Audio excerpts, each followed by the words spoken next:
honorable member. I'll now recognize the Honorable Deputy Minister in the Presidency, Honorable Mhlaun.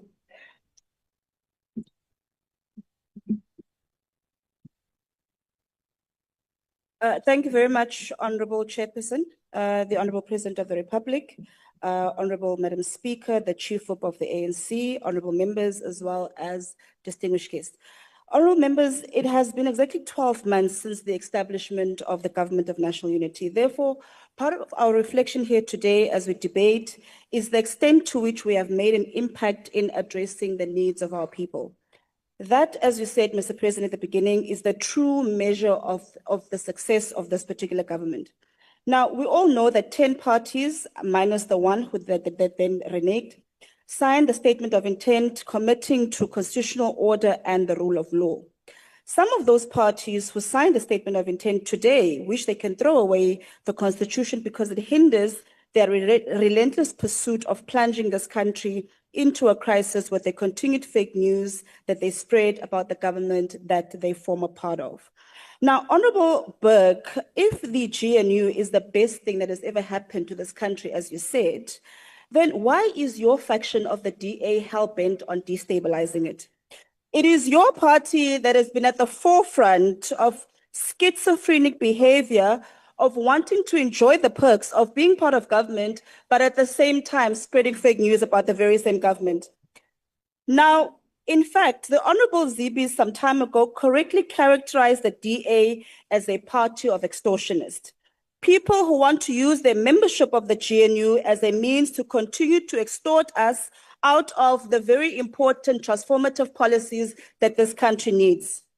However, Mr. President, we remain resolute to confront that which affects our people the most, especially young people who continue to bear the brunt of poverty, unemployment, and inequality.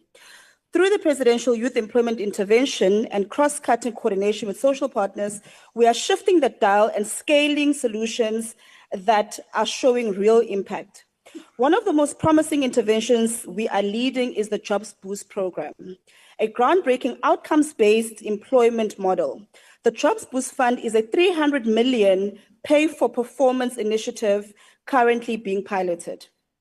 This program, which is currently in its pilot phase, seeks to connect 4,500 of the most marginalized young people in our country to sustainable quality jobs.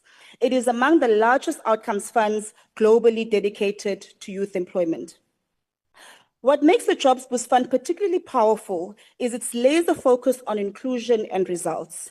This program targets young people who have matriculated from Quintile 1 to Quintile 3 schools or have received social grant supports and who have no formal post-school qualifications. These are the young people who are at risk of long-term exclusion.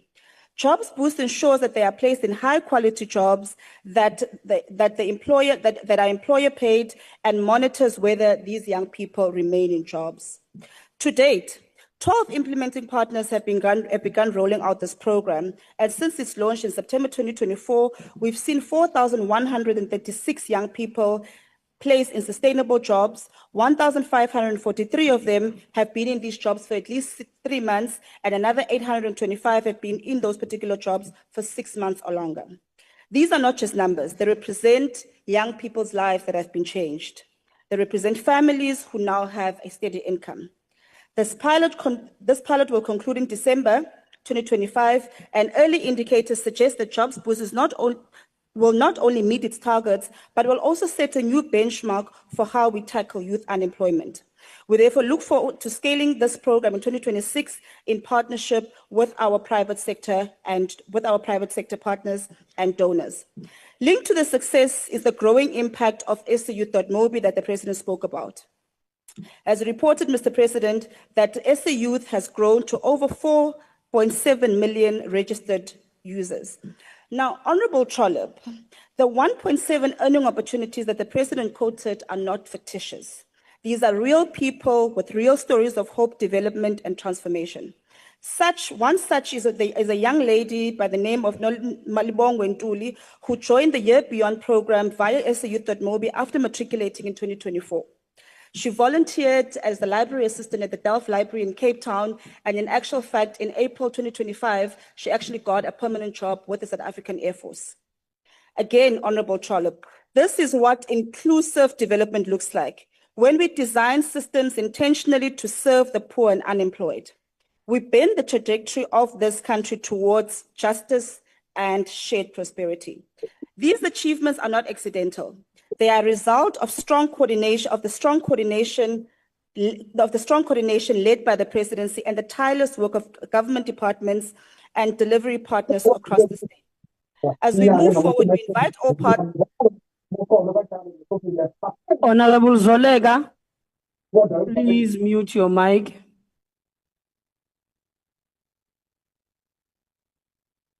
As we move forward, we invite all social partners of our society to be part of the solution. The Jobs Boost model demonstrates the power of partnership. Equally so, the SA Youth Platform thrives because of cooperation between government, business, and civil society.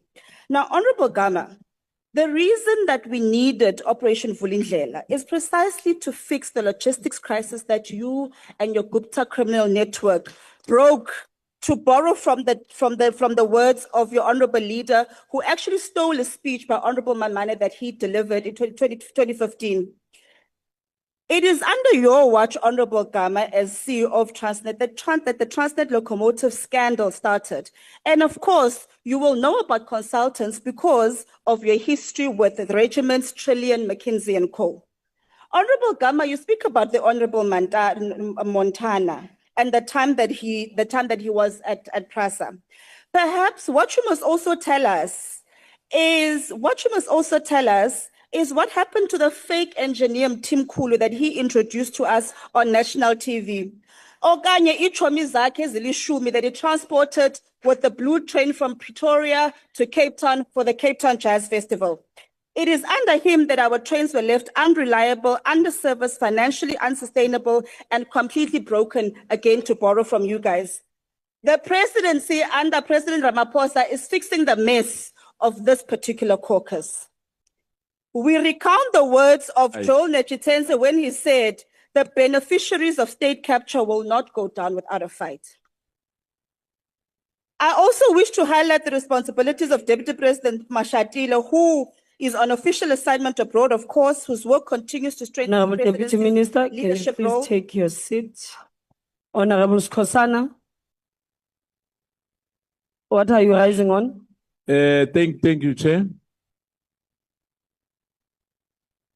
Can the honorable member take a question because she has an issue as well? No. I'm You're asking me. Yes. Yes. Yes, Chair. I will ask on your behalf. Yes. Honorable Deputy Minister, can you take a question? Honorable members, on a serious note, I do not understand this excitement because there is a point of order and there's a request if a deputy minister can take a question. I can't even hear the response because you are howling to a point of I cannot hear from where I'm sitting. Can we please be orderly? Honorable Deputy Minister, can you take a question? No, Honorable Chairperson, I refuse to take a question from the Gupta criminal network. Thank you, Honorable Skosana. She will not sit take down. a question. Thank you. Sit down. She will not take a question. Continue, Honorable Deputy Minister. Now, I cannot sit down without addressing the complete lie again spread by the Honorable Bergman about our very effective, Honorable Deputy Minister, please take your seat again. Honorable Skosana, what's the point? Chair, let me say this to you under the rule. And I will show. Under which rule? Let me give you a rule. Rule number 64. Uti Gupta network. Gupta network. Uye number one wako nangasifaki thina You are kulezo. debating. Chair, no, this man is debating. Honorable Skosana. Honorable Skosana, I'm going to caution you now. Your point of orders, there is no such a point in Rule 64. It has never spoken about Guptas and other members being members of the Guptas. So please, can we stop with the spurious point of orders? I'm cautioning you now. Honorable Deputy Minister, please continue.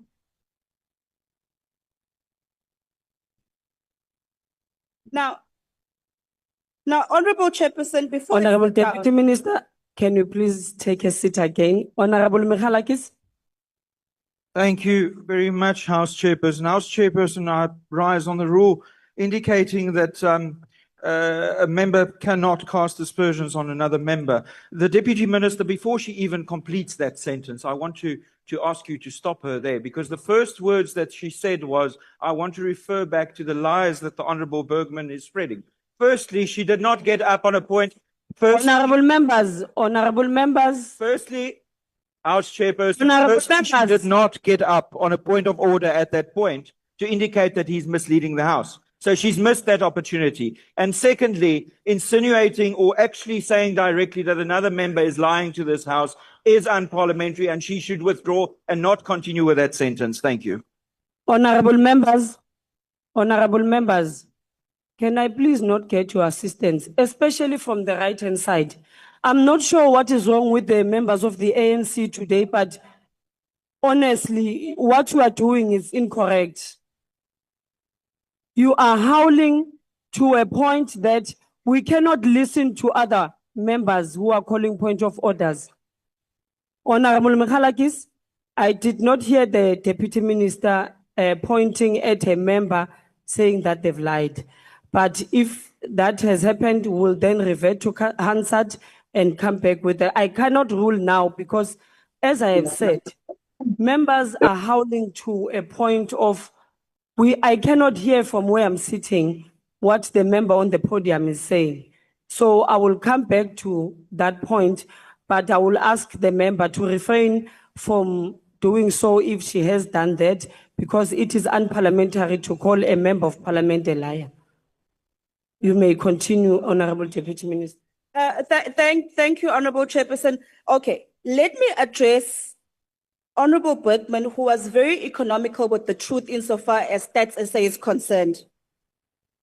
Honorable members, that Census 2022 stands Honorable on Deputy rigorous... Minister, please take your seat again. Honorable Michalakis. Thank you, House Chairperson. We saw it just now. The Minister deliberately rephrased, and then she said, let's say that he was very economical with the truth. Saying that someone is economical with the truth and saying that someone has lied is exactly the same thing, House Chairperson. No, Honorable Michalakis, I'm going to rule you out of order on that one. House Chairperson, it is the second time that the Deputy Minister has done this, and I would like to ask you to rule on it, or at least go back to the Hansard and then rule on it. No, Honorable Michalakis. That is not under the unparliamentary gestures or words. So I will rule you out of order on that one and will continue, Deputy Minister. You may continue, Deputy Minister. Thank you, Honorable Chairperson. Now, the Census 2022... Honorable Deputy Minister, please take your seat again. Honorable Trollip. Honorable Chairperson, I think you're missing a trick. There's a very simple way to ascertain whether the Deputy Minister called the member a lie or not when you said you couldn't hear. Ask her if she said that. And let's see what she answers. Okay, thank you very much, Honorable Trollip, but that is not a point of order, and I will allow the Deputy Minister to continue.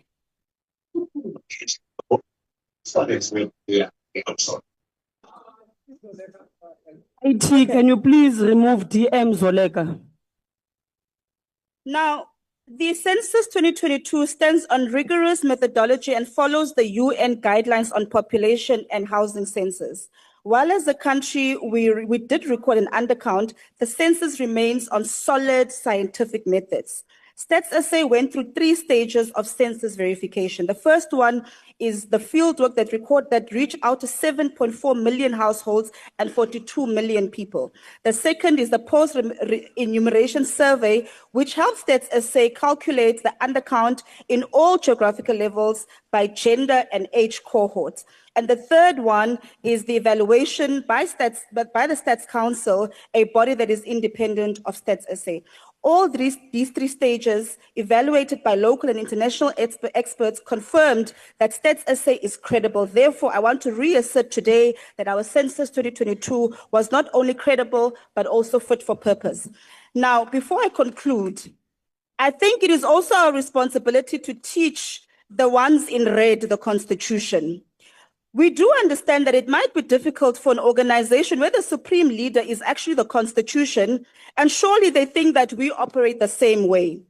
Now, the Honorable Chief Whip of the EFF came and stood here and said that the president acted outside of the Constitution. I have a copy there. I'm going to give it to you to refer to Chapter 5 of the Constitution, which speaks about the president. He doesn't need you to teach her the executive. Constitution.